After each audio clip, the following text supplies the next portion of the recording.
Okay, welcome aboard, ladies and gentlemen.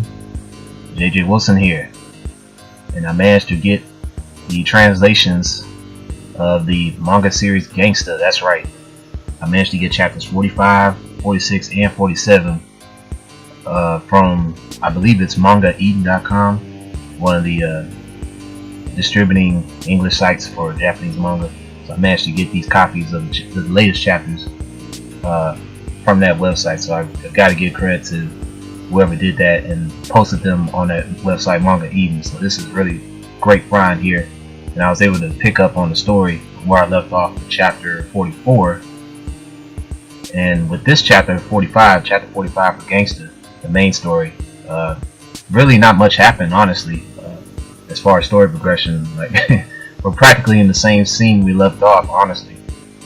You know, we saw Marco in the very last picture of chapter 44, like his two of his fingers got cut off, and I believe his thumb too, maybe not, but I know on his left hand, like two of his fingers got cut off, and one of his legs got cut off too. Beretta, much to our surprise from the audience. So that's where we left off there, and we also pick up on there as well with chapter 45. But before all that, we get to see a bunch of flashbacks here, really two.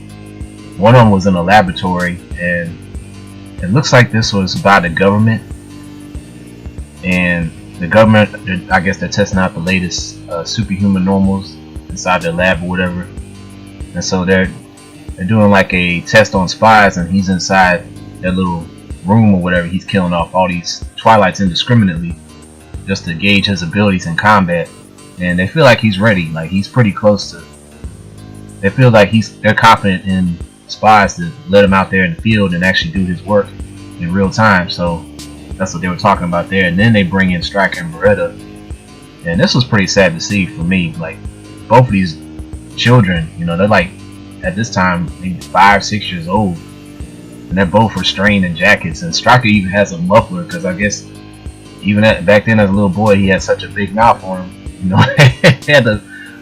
He had to put a muffler on this dude's face, man. Like that's so messed up, man. But you know, his eyes are wide open because next thing you know, he sees spies in there, and this is a pretty gruesome scene. He just killed off all these Twilights by himself. It's just, man, like he didn't seem fazed by it at all, you know. So I think this was long before he met Marie as well, the leader of the destroyers. You'll see in this picture here the whole entire team of the second destroyers. And also after that flashback, we get to hear the boss talking to them, telling them what to do and everything, you know, how to gauge the Twilights and how to gauge humans. And interestingly enough, with the humans, he told them to do whatever you want, apprehend them. You can either kill them or you can keep them alive.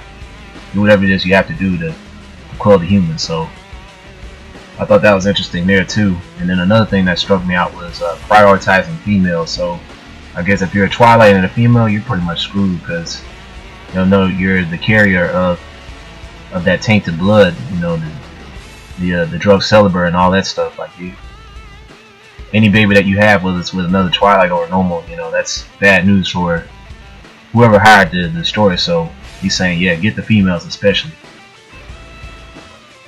And also what I like about the chapter, you get to see all the characters that we saw with the side manga, Gangsta Curse. You get to see a lot of those people's faces there, like even when they were younger.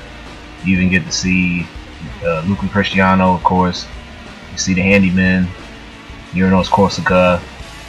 And you also get to see a little bit of Connie as a kid, Dane Moreau, Chad Atkins, the inspector. And then of course you get to see the destroyers doing their thing, doing their work, all 5 of them. And the third part of this chapter, we get to see Stryker. He's actually telling Beretta, because they're both getting out of bed, and Beretta's naked, but he's not. So he's staring at a wall and has all these pictures of spies, you know, doing his killings and stuff. And he looks at this every day, apparently. And Beretta keeps at. One day she finally asked him, "Why do you keep looking at this wall?" And oddly enough, he gives her a strange answer. He says it's raining. What does he mean by that? And what he actually meant by that was the fact that whenever spies kills Twilights, you know, his strings is carrying the blood of those Twilights, and it's raining on top. So all the droplets of the blood, they're coming down, and Stryker's feeling that he gets a kick out of it. He's having fun with it, you know. So You can definitely tell Striker had a good bond with Spies coming up as kids when they were on the same page as Destroyers, but now things have changed in the present.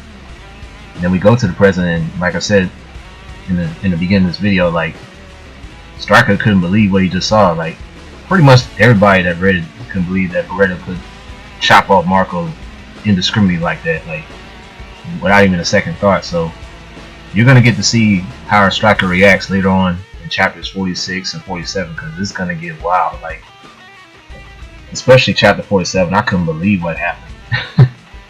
You know, but I'm gonna hold my suspense for those 2 chapters when I get to it. Anyway, tell me your thoughts about chapter 45 if you want to, and I'll see you all next time.